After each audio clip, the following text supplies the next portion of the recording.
The podcast you are about to listen to is a member of the Alberta Podcast Network, powered by ATB Financial. ATB sponsors hockey all the way from Tom Thumb and Pee Wee to the pros. They also love helping local volunteers whose tireless efforts often make hockey possible in their communities. For more on how ATB is here for you, head over to atb.com/listens.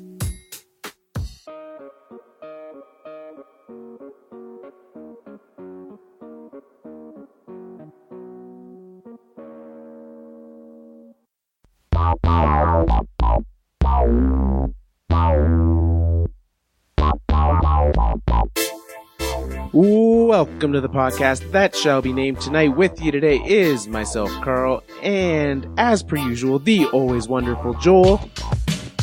What up? Cheers to Joel and the tiniest of mics. Hello. Greetings, gentlemen. We've got a big show tonight. We are going to name the show that we are making tonight while on the show. It's very meta. I like it. The show? It's the show within the show. So the show, I don't know what this show's called, but it's called something. So that's happening. We're going to talk about someone got fired this week, and we're going to talk about that. It's going to be depressing and we're going to talk about something we teased at the end of last week's Fourth Line podcast, which if you listened all the way to the end, you know what that is. And then we have a weird question at the end. I, as you can tell, have a very sultry sore throat. Joel, as you cannot tell, is wearing a towel on his head because it is 1,000,000 degrees in Calgary, and that is the only way to stay cool in his basement. And Mike is wearing a Bass Pro Shops hat, which is not something that we typically see him in. So just rare form all around. Just bringing the A game every step of the way on the whatever podcast we are now. Yeah, can we try one thing tonight? Can we try to not make me have to edit out the name of what this show used to be called? I almost swore intentionally right now, out of spite. So, it's 1,000,000 degrees. Can we just talk about how Carl, what appears to be drinking hot chocolate out of a Christmas mug? I can only, it's a Christmas mug. I can only assume that it's hot chocolate.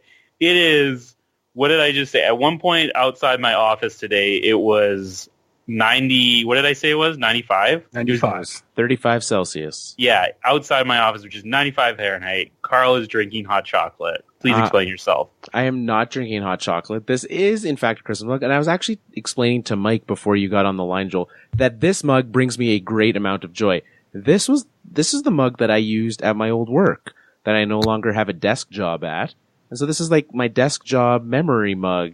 I drank out of this mug every day for 5 years and haven't touched it for like a month. So, did you steal it from work? No, it was a gift. It was a gift from our mutual friend. Oh, what's in it though? So it is this is what's keeping this voice going through this episode. It's tea and honey. Yeah. Okay. Still hot drink on a hot day. Yeah. This is what I sacrificed to make this show happen. You have air conditioning. I also have air conditioning. So it's only like 20 degrees in my house right now, which is quite nice. Can you hear my air conditioner going? Sure can. Yeah, absolutely. How does that make you feel? Which is like you have to have the AC running in the basement of your house right now. Yeah. That's how hot it is. Yeah, that we moved. We've been living in our basement for about 2 weeks now because it's just too hot. Yeah, I would wrap your entire family in towels and just do that. I would not bother doing anything. Yeah, I don't think the rest of my family is sweating as much as I am. I don't think they need the sweat towel as much as I do. That's good. If your 3-year-old was sweating that much, you might have to go to the doctor for him. Let's start with some names. Let's just get right into that. We got dozens and dozens of name suggestions for the show. So we're going to go through. How do we want to do this? Do we want to do like a rapid fire? Just list it off. Yes or no, and just try to cut through some of them. Sure. We've done like a preliminary cut on on some of them. Lots of fantastic ideas. Here's one that I'm iffy on. I'm iffy if we can use it. Tell me yes or no if this follows the rules that we set out for the last time. Do we even know what the rules were? Because I sure don't. So the rules were, you're not allowed to make it so that we have to change the name again. So it can't be something copyrighted, and it has to be family friendly. Those are the two rules we had. But this suggestion, while I think it breaks one of the rules, deserves an honorable, arguably the honorable-ist of mentions. In that, like, if we didn't have to change it because of already copyright things, he suggested we change Mike's name from Tiny Mike to Big Mike, and we call it the Carl, Big Mike, and Joel podcast, but we just shorten it to the CBJ podcast. Does that sound? I don't see any problems with that. I don't see any issues. That sounds extremely uncopyrightable. Yeah. Carl, I don't know. I know we haven't given away anything for a long time, I feel like. Oh, this is prize night. I feel like that is worth, like, he's not going to win, but like, no. it was good enough that I feel like we should send him something. All right. Well, that's show. That's Nick. You can veto that if you want. No, I'm 100% okay with that. So let's go through some of the less vetoable ones. So we've got both the healthy scratches and unhealthy scratches. All right. I don't know. It's a little. I feel like that's been out there. Like, I don't remember which one it is, but I did look it up. One of those is already a podcast. Yeah. It doesn't catch my attention. All right, we've got the original 3, which we are not the original. I was going to say, we're not the original 3. No. So that might be a little hard. Triple Deke, Cycle the Mic, the 3-timer, which I think is an accurate representation, considering tonight it took us twice to start the show. This is technically the 2nd timer. I think that's good. 2 and a 10 in reference to the old game misconduct, which could also be a good name, but that's for sure. I thought it was talking about looks. I was idea. really trying to decide which of us were 2s and who was the 10.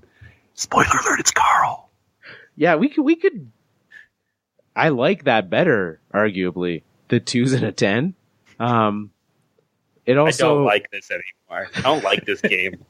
I'm going home. Every week, we could just judge based on who's dressed the finest, who gets to be the 10. I like that. I'm wearing a towel, guys.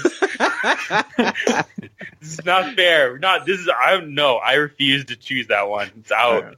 All right. The third man in, which technically Mike would be the third man in.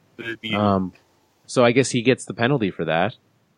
Or it could be, if you're going to go with like Mike themed ones, you just be Mike and Friends. I like that. That's a good suggestion by Joel. Shockingly, that wasn't one of the suggestions. Just email that one in. Just keep going. Keep listing. Okay, so far, none of these have caught our attention yet, right? I like the Triple Deke a little bit, but admittedly, yes, that's very on the nose, very on the surface, and somebody else is probably already going with something quite like that already. Yeah. Whichever one we pick, I will Google while we do the rest of the show to sort out if it's something we can use. The Concussion Protocol podcast. If you listen to this podcast, you probably should go through the Concussion Protocol. Mm-hmm. Agreed. Puckworthy seems accurate. Yeah, the High Sticking podcast, which a thing we do on the show related. We don't do it a ton on this show. This is one. It's a mouthful, but I know one of you likes it already. It is the non-electric carrot juice with a poutine chaser show. Neon electric. Neon. Sorry, electric, what did I say? Carrot juice. You said non-electric. Oh, neon. Sorry. It's like extra electric. Neon electric carrot juice with a poutine chaser show. I don't know what this means. I like. Just rolls off the tongue. I like. What is the acronym of that? Nekjawapkas. That sounds. Yep. You don't always keep the the with and A, you probably don't. You don't always put those in the acronyms. So Nectapix. Yeah, Nectapix. Nectapix.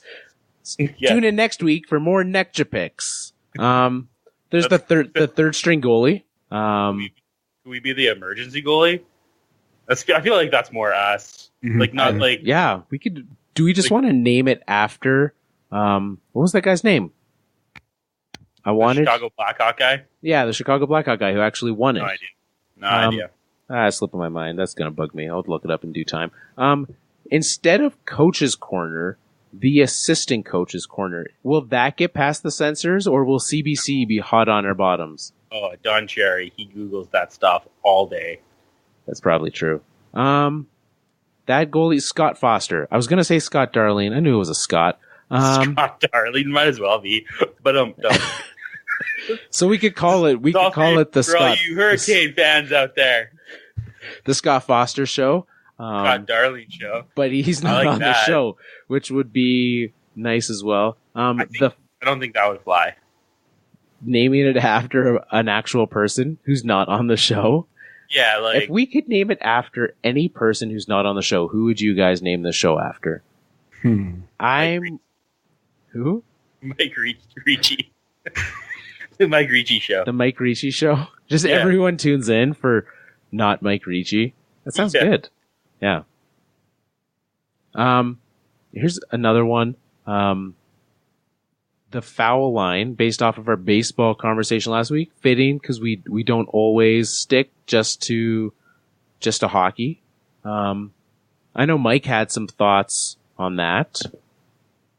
Yeah, so I have to admit, Carl, when you originally sent me this idea, I thought you made a typo. Because when I heard the foul line, my mind immediately jumped to FOWL, and I thought we were going to be all poultry all the time. Which was actually my pre-game meal tonight, was chicken. I don't know what you guys ate. That's not true. You know exactly what I ate. I didn't want to go there, Joel. Fair enough. But, and I know Mike's probably having a post-game meal because he doesn't like to record on a full stomach. Nope, booze only. It's the kind of quality show Mike brings us. So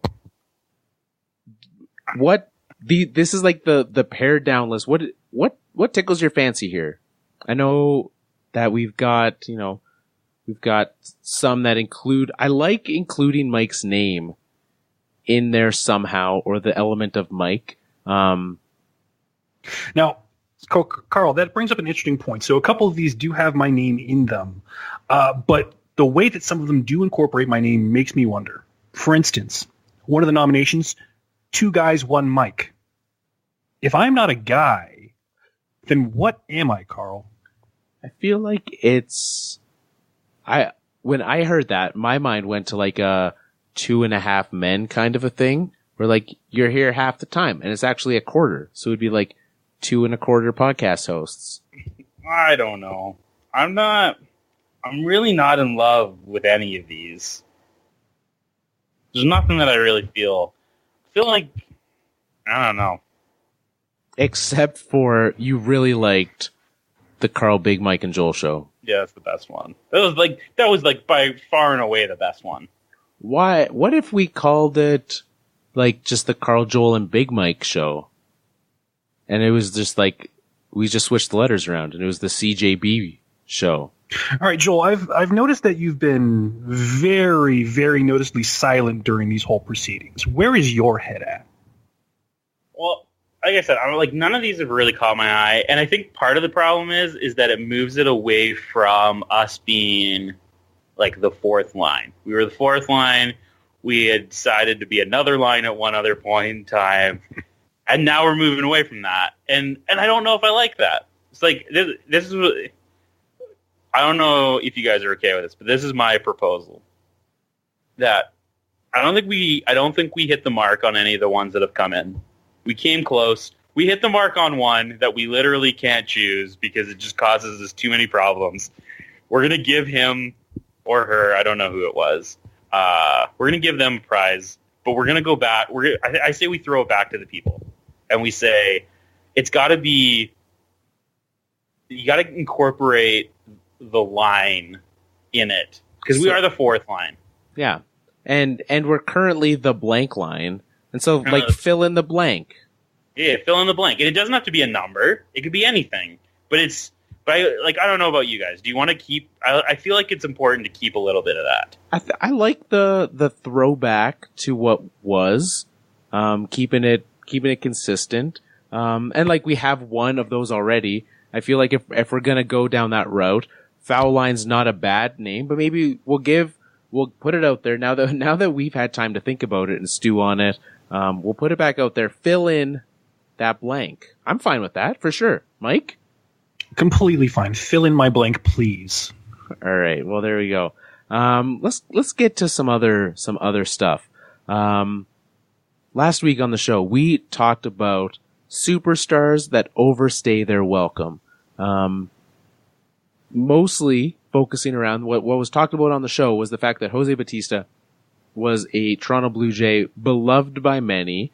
I feel like I might have soured on him slightly sooner than the average. Joel can confirm that or not. Everyone hated him. Okay. Everyone hated him by the time I did as well. Excellent. So we've got that. Then we had, him having a falling out. So what do we think about that? That's a guy who was like beloved, the fan favorite. Everyone loved him. They marketed him everywhere. And then he wasn't that. He overstayed his welcome. Mike, you being the basketball guru, is that a thing that's happened in basketball? I feel like that's, if any sport it's going to happen, it's going to be basketball. Oh, yeah. It definitely happens all the time in basketball. And actually, it's happening right now as we speak. So this offseason, a lot of big contracts being signed. Some of them being signed by beloved superstars who've been the faces of the league and the presidents of the Players Association for years prior. I'm talking specifically about Chris Paul, one of the very finest basketball players, one of the best point guards to ever play the game, one of the best players to play the game right now, and beloved by his fan base. However, as a man in his mid to late 30s, he just signed a maximum extension that's going to last him for 4 or 5 years, and it's going to take him well into his late 30s. And he's going to be paid about $40 million a year, one of the highest paid individuals, while he's on the tail end of his career with struggling knee issues. At a certain point in time, you have to look at a player like that and look at how they were once beloved, but now they seem more of a burden to the franchise than anything else. Chris Paul, is absolutely going to be one of the folks that we're looking at in a few years as a man who's overstayed his welcome, not only because he's still in the league, but he's still in the league making such a salary that it prevents his team or any other team that wants to work with him. It handicaps them from being able to actually build a contender with him on it. So through that lens, we absolutely see lots and lots of NBA players overstay their welcome and see the fans start to turn on them for the salaries they make. But that's not quite the same as Bautista, though, because Chris Paul has not been, because did he re-sign with the Rockets? Yes. He's been there, what, a year, 2 years? So he's not really a beloved franchise player in Houston. If he had been in, it was New Orleans that he was in, right? New Orleans, then Los Angeles. So but if he had been in New Orleans this whole time and then just signed that contract, that would be the same as Bautista. But he isn't over. I get that he's gonna overstay his welcome in Houston, but it's not going to be the same as the point where Bautista was the franchise. He's the greatest player of Blue Jays of this era. And he led them to the playoffs. He was crushing. He had the bat flip. He was the fan favorite, the most beloved player on that team. And while he was still a Blue Jay, the fans completely turned on him. So so that's what I was thinking about in this conversation is what's the guy that was the beloved by that franchise, but by the time he was gone, or by the time he was still, by the time he should be going, he was still on the team, but the teams hated. I was remembering Jerome McGinley. He never got to that point, even though he probably should have. He was bad by the time he was done with the Flames. Yeah. But they still loved him, and they still do love him. There's not many Blue Jay fans who like Jose Bautista. Yeah, well, I think we've been looking through that lens. We could look at basketball right now and again, look to the San Antonio Spurs and see what they're going through with Kawhi Leonard to very much see a beloved superstar whose fans are very, very quickly turning on him while still in the midst of his athletic prime, while still under contract. So for anyone who doesn't know, Kawhi Leonard during last year's NBA playoffs suffered an ankle injury that seemed to plague him into the beginning of the next season. So much so that after only a handful of games into this current or most recent NBA season, Kawhi took another break and ended up waiting out the entire year, citing mysterious reports from doctors that were not team approved that said it would be an unwise decision for him to continue playing with the shape of his leg being what it was. Well, it seemed like it was just a mysterious injury situation until over the course of the year, you started hearing more and more murmurs from within the San Antonio Spurs saying he's been medically cleared. It's his decision and his camp's decision to continue not playing for San Antonio. And it all seemed like a very mysterious and very poorly defined quagmire until we actually heard clarity from Kawhi's group himself, from his uncle Dennis, saying absolutely, Kawhi does not want to play for the San Antonio Spurs anymore, and he's not going to play for anybody save the Los Angeles Lakers, either in this contract or the next. So very quickly over the course of this year, Kawhi went from one of the quietest, hardest working, and most beloved figures in all of Spurs franchise history into a modern-day Charlotte, a Benedict Arnold of the NBA, who is signed under contract but refusing to play for an organization that has loved him from his very first game, all for the reasons of wanting a bigger contract and wanting to play in a bigger market. Kawhi Leonard absolutely fits that bill, Joel, in today's NBA landscape. So what about, Carl, can you think of any, I'm trying to think other sports, football, baseball, I feel like football, it doesn't happen because contracts can always get ended, right? That's why you don't have that lifelong guy who just disappears off of it. If there was anyone, I would look to and I don't think it is accurate, but someone with the tenure of a Peyton Manning who was there and then left, right? Where look at his younger brother Eli, who actually goes through this on a season in, season out basis in New York. He's either the savior or the scapegoat year in, year out. Guy must have whiplash from going back and forth that much. I think that's probably as close as we can get in football is probably Eli. Mike's right. But I think by the time Eli retires, I think Giants fans will be back on board with him because he brought them 2 rings. That's a big deal. Well, by the time a player retires, everyone's happy because I don't have to worry about this guy being here anymore, right? It's only during their tenure. Trust me, when Jose retires, Blue Jays fans will forget how much they hated him batting .200 last season and making tens of millions of dollars. And they will easily forget that. Even you will probably disagree with this, but there's a tinge of this with Sundin during his last time, his final season when the Leafs, when he wouldn't waive that trade clause and wanted to go somewhere else where he could win. He was like, no, I'm gonna leave, but you're not getting anything for me. Yeah, it wasn't as much with him, the thing that, because the Thomas Copperley thing was happening at the same time as the Matt Sundin thing, and so I think it was around the same time that those things were taking place. But because I remember the Copperley one being way more prominent than the Sundin thing. I was also younger, so I just Matt Sundin was one of my favorite players, and so as long as he was on my team, I was very happy. I don't know.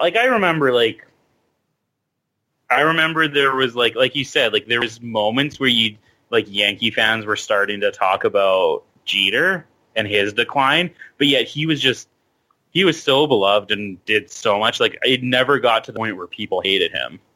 Because I think it has to get to the point where the ability declines, where you shouldn't even be in the lineup. Jeter, there was very rarely a point where he shouldn't have been in the lineup, and that's what I'm looking at with these things. This guy shouldn't be here. If Yager had have stayed with the same team for all this time, and this past year, instead of being with the Flames, he was with somebody else, that arguably could have been the same thing, where it's why are we still putting this guy out there? He's terrible. We don't need him on our roster. Yager played for all 31 teams in the league, though, so that's not the case. Yeah, like, I don't know. It's weird. It's like, have we found like almost like the perfect anomaly in Jose Bautista? Like, because I don't know. I'm trying to think of, and maybe there's maybe like some of the listeners will send in, no, it's like this guy. Because like, I just can't think of it. Like, Bautista was hated. It wasn't just like, this guy's done. Like, the disgust that you get from hearing about Jose, like if you bring up Jose Bautista with some Jays fans, they just like, they get so mad. I don't know if you guys are watching this. Bryce Harper is like crushing baseballs right now. Also, he got voted as the most overrated player in baseball by his peers today from the Athletic, so that's also amusing. Congrats. Yeah. Sorry, I don't know what that. I'm watching the home run derby. So. Yeah, I think like, cause there's that side of it. There's also the side of like the guy who's beloved and then like the heel turn, right? So like, yeah, I feel like you see that in sports, and that's the most likely way that you see someone go from beloved to not beloved. Like, I have no idea. Somehow, and maybe I'm wrong, because I have a very skewed perspective on this whole situation. But like, I have no idea how anyone in Green Bay can still look at Brett Favre and be like, I love you, but then he also led the Vikings to the playoffs. Like, that to me is like, obviously at the time, that was the straw that broke my back. But, I don't know, like, is that something that you think people care about? I don't know. I mean, Joel, how do you feel about Richard Sherman coming to the 49ers? Well, that guy's a joke right now. He's so bitter. It's hilarious. He's so mad that he got cut, basically. I don't know what his issue is and why he's so mad about it, but I don't like, it's kind of like whatever. Like you said, like I am perfectly happy that the Niners are going to have the worst years of Richard Sherman's career. Like, am I wrong? No, absolutely not. I mean, a man who is never the swiftest of foot as a defensive back, just had knee injuries, and he's probably going to be half a step slower than he's ever been. And I don't think I'm getting the best Richard Sherman on my 49ers this year. And he might be good still, like, but he's not going to be great. He's not going to be the guy that makes ridiculous plays and was one of the, if not the best corner during a couple years there. But I just think it's hilarious that, like, he claimed that it wasn't like a bitter move heading to the Niners, and now all he does is talk about the Seahawks. Like, so bitter much, Britta? Yeah, I can't deny that either. It's almost like saying, we're breaking up and I'm going to date your next door neighbor. Not because of anything to do with you. Jory just happens to be a fantastic individual. So Well, if you guys have any ideas out there, let us know, because I'm sure that in the entire landscape of sports, there are some we missed, whether it be if you feel like a heel turn fits this description, or a lifelong guy whose prime was with a team and suddenly before he leaves they hate him. Let us know. Let us know if you have anyone. Joel, this week you had some thoughts on Mike Matheny, manager of the St. Louis Cardinals. He was let go as the manager, but it was, it's not to say he was doing a bad job of managing the team. The team is at the time of the firing was one game above 500, which is nothing to be disappointed about. You are not out of the playoff race by any means, but there's some backstory that's not just the on the field performance that had him let go. Is that correct? Well, if you've heard about it, like, he was like the old school manager, right? Like, he was the guy that was tough, allowed veterans apparently to like be angry, and so I just thought it was very interesting because, like, there is this perspective, and like it automatically reminded me of Mike Babcock, mainly because like everything is about the Maple Leafs, but also because he has been. Some players love to play for him, some players don't love to play for him, and so I've kind of been like. I was interested by this. Like, this was like an old school thinking manager that players doesn't sound like wanted to play for, and that's why they changed it up. But like, I wonder how difficult it is, because you have like 60-year-olds coaching 18-year-olds in most sports, or 22-year-olds. And there's such a generation gap. Is this, like, do you think it's difficult for managers to translate into a younger culture to get the best out of their players? Does that make sense? I think that's a big issue. I think if you're looking at what it takes for them to connect with them, you for sure do. But also, I think that if you were to have a 22-year-old manager managing 22-year-olds and leading them, having someone with that more mature perspective on things is a big advantage. And so that's when I get to, like, you have these talk of, like, guys who are uncoachable, right? Or, like, sorry for smacking with the mic there, like a player's coach, right? That's where I think you start to get into these things. Like, there's the coaches where you're like, well, he'll only work for 3 years, right? Like Torts, right? Like, everyone's like, no one wants to play for John Tortorella, but he does well because he gets what he can out of his players. I feel like that's something that you get when you start to have these differences of opinion. And Matheny's was even more so than that, because he literally condoned one of the veterans on his team, like, hazing a player for the entire season. A rookie who's doing quite well. Like, he's throwing over 100 miles an hour in the bullpen. That's good. But what's the guy's name, Joel? Who's Jordan Hicks. Jordan Hicks, and who's the Bud Norris? Is the rookie Bud Norris? There you go. I knew it was a Midwestern name. Yeah, I like, those are the kind of things that an old school manager is okay with when he's not a player's coach. And I think it depends on the team. It depends on the roster that you have, what players connect with, because there's so many facets. You have, baseball, you have 25 guys. Hockey, you have 20 guys. Basketball, you have like 7. And football, you've got like an entire nation on your sideline. 52. So, yeah. So, like, you have these different dynamics to play with.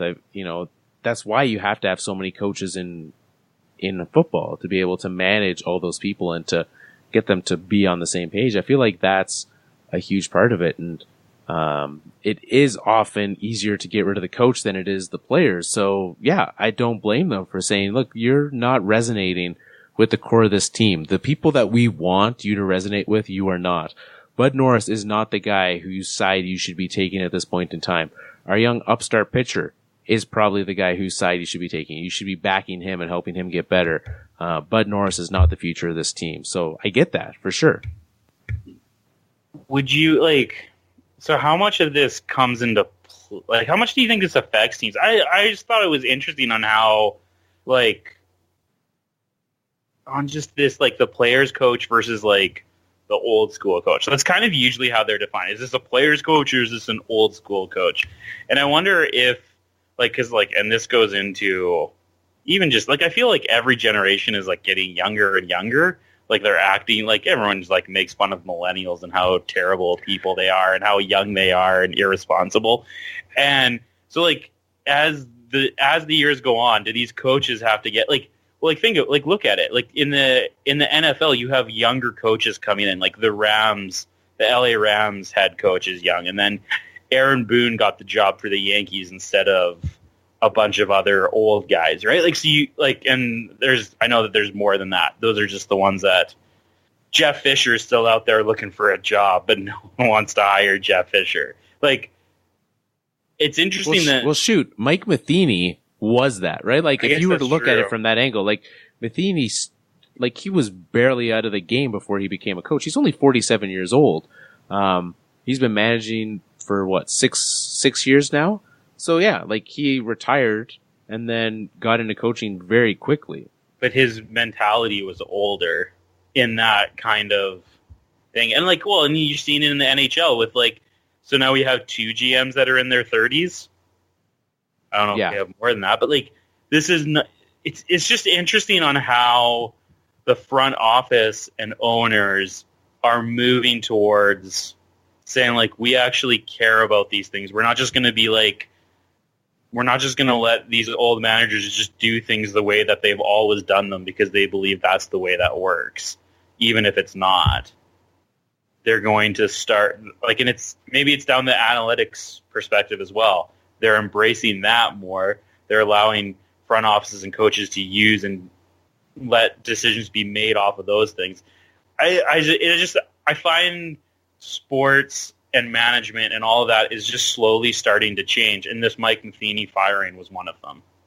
Like, I don't blame the Cardinals for firing a guy that was allowing players to essentially bully.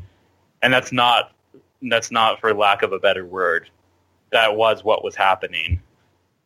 Like, but that's the old way of doing things. He'll get motivated by that. I don't know. It's just, I don't know. I don't know where I was going with this. I just thought it was interesting, and I think we're seeing a trend in sports like that. Do you agree, Mike? Yeah, absolutely. I think sort of like encapsulate things and wrap things up in a nice little package. It seems that more and more of the decision makers in sports are being very mindful and thoughtful about the types of culture that their coaching staffs instill. So whether that's new school, old school, player friendly, very harsh, I think we're doing a disservice by trying to group things in one bucket or the other. And I think it's just like a lot safer to say that people just care about how you run your team and the culture you instill from here on out, because as time has shown, different types of cultures, different areas of focus then reinforce different types of behaviors. Those different types of behaviors bring about different results. So everybody's trying to be very thoughtful about what are the cultural foundations, what are the cultural philosophies that we build upon? What downstream effect does that have on how our players embrace their jobs, their roles, their training, and their development? And then what are the effects that development and training have on our winning? So I think everybody's trying to figure out, what is that equation? What does that look like? Where should we invest? Where should we be rigid? Where should we be flexible? And everybody's trying to figure out, what that equation looks like. But something that we're finding out very quickly is what we feel doesn't work. And that's what Mike Matheny just saw. I feel like you touched on something that has a big thing. Because if you look at I feel the Warriors are a team led, a lot of the culture there I feel like comes from Steve Kerr. But I feel like they're a team that was on the cusp of this new culture wave. Would you say that's accurate, Mike? Absolutely. 100%. So, I've had the benefit of sitting in some talks that the Warriors front office leadership have delivered over the past couple of years. And a key part of their messaging is more so than just trying to weigh, who has the best jump shot, who would be the best defender that we can bring in. More so than anything else, they said, how would this person contribute to a winning culture of just making the right decisions, of respecting people and maximizing the talent in front of you? So, more so than looking at the skill set of the players involved, they look at the personal makeup for how is this person going to contribute to what we want to transform vis-a-vis this organization's culture. So they absolutely said that they cared as much about the cultural considerations as they did about the actual physical talents of the basketball players in front of them. Do you think that there's Joel, I'll put this to you, because I look at this and I say, so the Warriors to me are the pinnacle of basketball right now, obviously. They've done that through bringing in a number of talents, certainly KD and Steph. Anyone should be able to win with that, but you saw Miami struggle with their big three back in the day, so just some studs doesn't guarantee you championships. So I look at that and they have what I would consider a positive culture. And then you go to the NFL and the perennial winners, the New England Patriots, are riddled with cheating. And so there's that culture where you're they win. They do 100%, they win. But their culture is one that I do not respect in any way. I personally do not wish to work for a Bill Belichick run organization at any point in time. And so I look at those two sides and I'm do you think a 100% this is how you build a winning culture, or is it you pick a culture and you find people that want to be a part of that culture? Yeah, I think it's that you pick a culture and you find people who want to be a part of it. I think guys want to be on the Patriots because they win, and that's just the way that it is. And I do wonder, and again going back to Babcock, there have been multiple people that have said stars don't like playing for him, and certain guys don't want playing for him. And Matt from Reasons Are, feel free to just mute us for about 30 seconds. They signed John Tavares this offseason, arguably the biggest unrestricted free agent moving in the last however many years. And so, just wanted to point out, Joel did find a way to ring up John Tavares. Legitimately in parts of this conversation. But, so obviously someone wanted to play for Mike Babcock. Like, if Babcock was such a bad coach to play for, like some, my Commodore, say... Joel, we're talking about superstars. Mike Commodore is not one to bring up in this conversation. Fair. I just, like, there are guys out there that have said Babcock is the worst person in the world. Well, there's one person that has said that. But there's guys who have said, I don't like playing for Babcock. But yet, all the guys from Team Canada want to play for him. Tavares wanted to come back and play, go to Toronto and play for him. This is not, so would I put him, you don't put him in the Mike Matheny conversation, clearly. But, like, is he in the I'm guessing nobody wants to play for Belichick, other than the fact that he wins. And they want to win. You kind of just nailed it right there, actually. So a couple months ago, a former Patriots player named Cassius Marsh actually left the Patriots organization and had some not-so-kind things to say about his time spent there. Of course, there was the acknowledgement of the team-based success. Yes, absolutely. Playing for the Patriots is one of the best things he could have done for his career in terms of being part of a winning organization. But, he says, neither he nor he claims does anybody else within those walls, with the possible exception of Tom Brady. Nobody there enjoys playing football anymore. They're going through the motions. They're following the prescription that they have to. They're following the steps and the instructions in order to win. But there's not a whole lot of joy in that locker room anymore, which is why I think you are going to see more and more players, once they've had their fill of the winning times that they've had in New England, are going to go on to if not greater success, at least much greater enjoyment and much more fulfilling experiences playing elsewhere. And it's going to be very interesting to see when we reach that tipping point for when players stop caring so much about winning and start caring about enjoying their passion for the rest of their lives. Be very interested to hear what you guys have to say about that. Yeah, I think we'll find out when KD decides to leave the Warriors. We'll find out when he cares more about having fun than he does winning.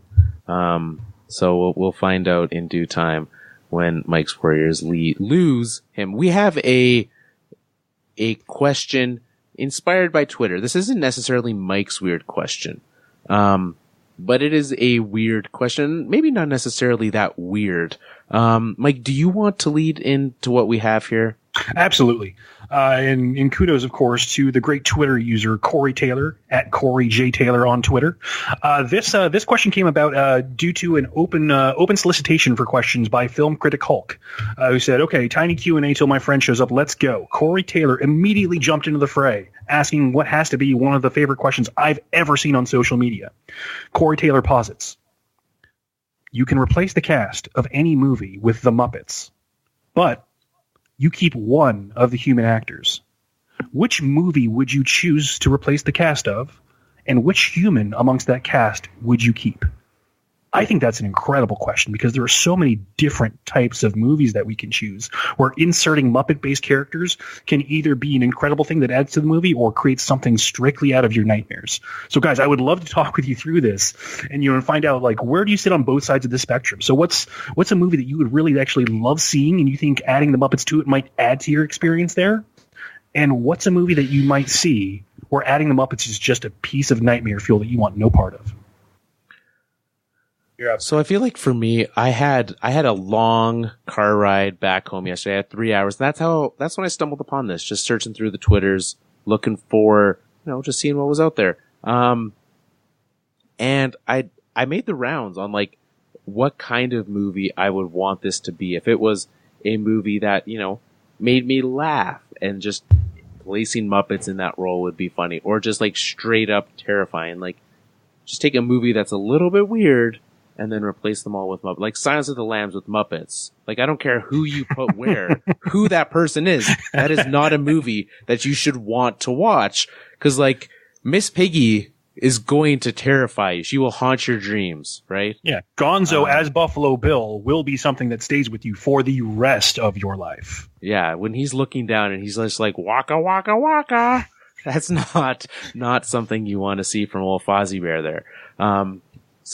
So I got to thinking, and I came up with one that, like, again, breaks the rules, talking a lot about rules with name.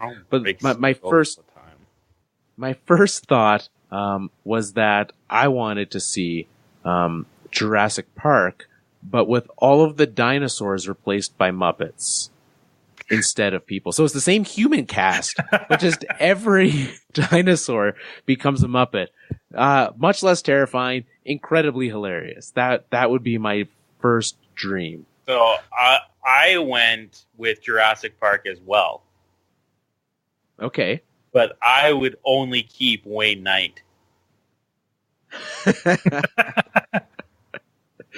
I can support that. So that was, I thought that would make Jurassic Park a better movie. So that's what I was. And then, like, every franchise, like, every version of it is Wayne Knight and the Muppets. I like that. Yeah, he essentially becomes, like, just a one-man Waldorf and Statler to the Muppets. Yeah, I like it. But also Waldorf and Statler are still there. Absolutely. They're kind of the best. Interesting choices so far. Interesting choices. So I had to say, when I was thinking through both lenses of this, like, what would just be an absolute nightmare for me to see Muppetized, my first thought was Saving Private Ryan. So thinking of the introductory war scene of the storming of the beach, Normandy Beach on D-Day, and seeing, hopefully, as honest a recreation of that action and of the human cost of that day, but played out in Muppet terms. That's something that, while sure it would be a little less physically violent, a little bit less viscerally upsetting than seeing the actual human bodies, just seeing Muppet death on that scale is not something that I ever entertained having to sit through the movie experience, and would probably give me nightmares for a long time to come. But thinking through the positive side of things, what movie can we go through? I don't know if you guys were a big fan of this movie when we were younger. The Princess Bride. Did you guys watch it? We're not yet that young, Mike. Yes, big fan of The Princess Bride. We're not 12. We've heard of The Princess Bride. In fact, I've seen The Princess Bride. You guys have made so many old jokes at my expense that I no longer have a barometer for these things, Joel. I'll let you finish. Okay. Continue. So The Princess Bride, with all the human characters played by Muppets, with the exception of one and only one, Mr. Inconceivable himself. Oh yeah, you never bet death with him with him telling when death is on the line. But absolutely, mostly because he is such a caricature of himself, and to be quite honest, he's probably about the size of a Muppet. I think it would be a nice thing to do to him to finally put him on eye level with all of the puppets that would be playing roles around him. Yeah. So you're taking Andre the Giant out of this movie. That's what you're telling me. You are not going to give us the ability to watch Andre the Giant be surrounded by Muppets. No, there would only be an 8-foot Muppet in his place, voiced by Andre the Giant. Well, it's that one with the big long neck, whatever that one's name, Beaker. That's who plays Andre the Giant. So I like those. The one that I thought was like, I don't think this is a good idea. And I don't know why I kept on thinking about this, was Remember the Titans, and if he kept Denzel. And just this the story of Remember the Titans is just, you're just like, I don't know how you do that with a bunch of Muppets and Denzel. But I was like, I don't think it's not a good idea. Just like, I feel like with the Muppets being so many colors, any race relations movie could be done very well with the Muppets. Yeah, but it would also be like just racism isn't funny. And so the Muppets are always kind of funny. And so, I don't know. It's... Yeah, I can get behind that. It was weird, but I also thought, Denzel, yelling at a bunch of Muppets to play better football would also be great. So, I don't know. Those are the two. So I had, Jurassic Park and... Carl, did you give us two? Yeah, so my actual one where I keep people was The Dark Knight Rises. I would very much like to see the entire cast of Dark Knight Rises, except for Alfred, be replaced by Muppets. And I have already cast Miss Piggy as Bane. That is 100% what has to happen there. So I like it. That's good. No, that was a good. I like all your guys' selection. I like the Dark Knight, right? I think that's the best one. Absolutely. I was like, yeah, that one's far and away the best. Saving Private Ryan, I think that that's difficult to think Difficult about. is the right word, Joel. Difficult is the right word. Difficult to imagine. So no, I like those. This is good. I'm probably going to use this question at some other time, like when I'm like sitting in a room of people and it's just like the awkward conversation. This is a safe one.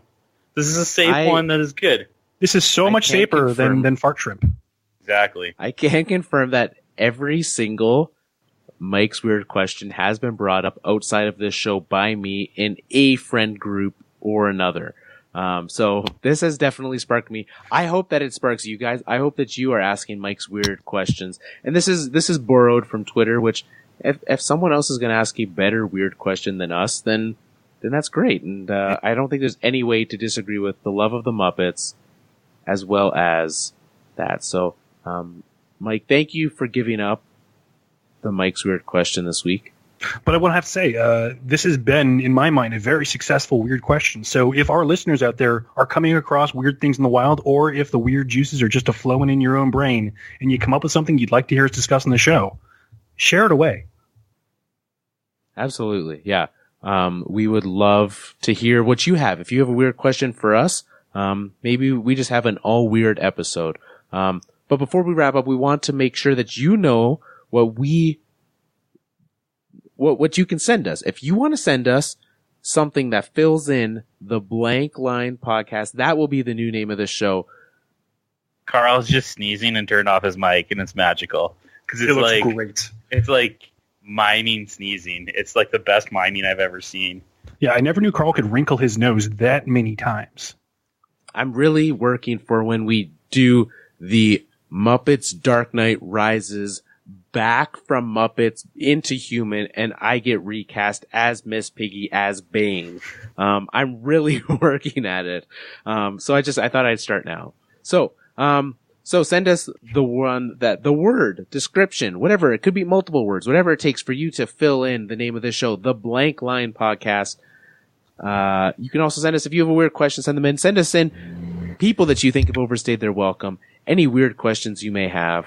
The movie you would pick. So lots of things that you could send in if you've been live tweeting this episode. We appreciate that. We look forward to hearing all the things that are happening for you. We also enjoy the Alberta Podcast Network. We talked last week about some of the events that are happening. I think that's always what I enjoy the most, is that the people of the Alberta Podcast Network are always out and about in the community doing things. AlbertaPodcastNetwork.com/events is where you want to go. If you're in Edmonton, Herman Vijagas, who has been on this show multiple times, he's the host of the Modern Manhood Show. He will be hosting, or partaking. I'm not sure if he's hosting or just part of a panel or what that'll look like. There's something called Wolfpack Edmonton. And it is being put on by Men Edmonton and Next Gen Men. And it's a conversation for men that, just a space where they can talk about manhood and things like that in a way that people don't usually try to do as well. Edmonton Fringe Theater Festival, August 16th to 26th. Callum Lycan is going to be up there. He's the host of the Bothy Storytelling Podcast, so head up there. Lots of things happening. You can head over to albertapodcastnetwork.com/events to find out more of those. Gentlemen, I am thankful. The thing that people don't know through the show, it is cooled down enough in Joel's basement. He is no longer wearing a towel. Yeah, I'm pretty happy about that. So kudos to Joel's basement for cooling him down. Mike still wearing the referee shirt / Bass Pro hat. This also could be a jail shirt. I guess when I only see the stripes one way, he's either a referee or in jail. I guess that could be... Some could think that's symbolic. One of these days, Mike will learn that shrugs are not audible for a podcast. We'll see when that happens. Maybe that'll be next week. But Mike's visual cues are quite fantastic on the show. Thank you very much for tuning in. We will be back next week with a brand new Fourth Line. We said before that we would talk on like the news of the hockey world that week. There was like some re-signings and some things. That's why we waited. There was nothing to bother you. We had enough to talk about. We had to talk about Mike Matheny being fired. that was the thing that needed to be touched on. We need to name this. That's the thing that had to be done. So thank you all for tuning in. We will be back next week with a full hockey wrap-up of all that you've missed in the last 2 weeks. Maybe Erik Karlsson will be traded by then. Probably not, though. Boom City. Bean Burrito City.